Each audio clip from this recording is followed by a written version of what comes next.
ಈ ನಾಟಕ doctor B R Ambedkar ಕಲಾಬಳಗದ ವತಿಯಿಂದ ಆಗ್ತಾ ಇದೆ.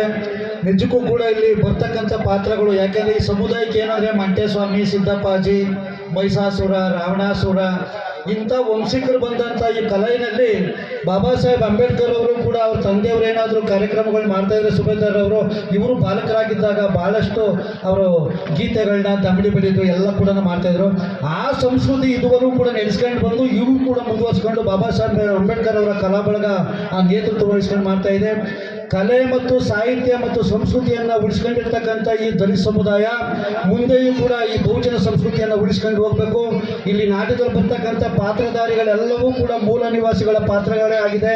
ಯಾಕೆಂದರೆ ಬರ್ತಕ್ಕಂಥದ್ದು 3 ಜನ್ಮಗಳು.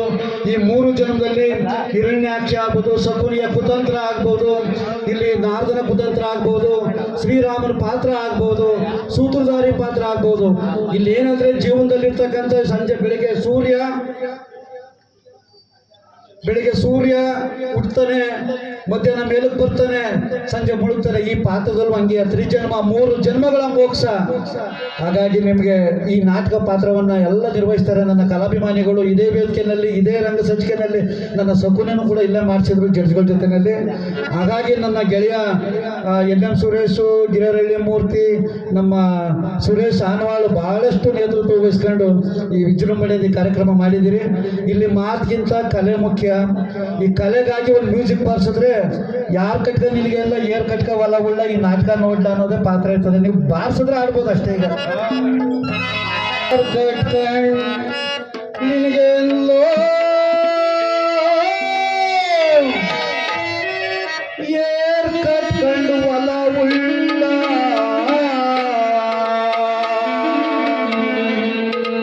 ತಲೆಗುಂಟೆ ಹಗ್ಗ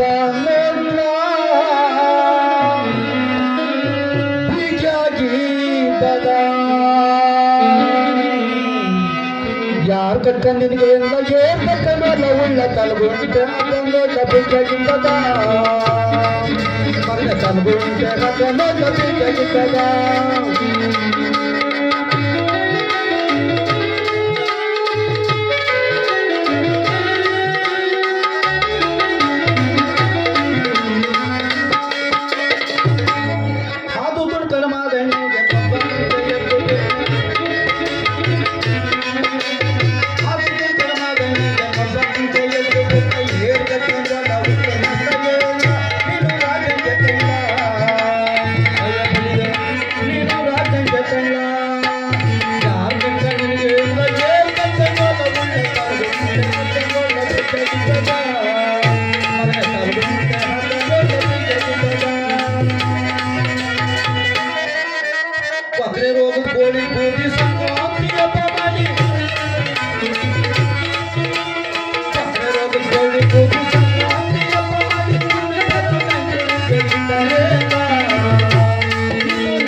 ಸುಮ್ಮನೆ ನಿನಗೆ ಮದುವೆ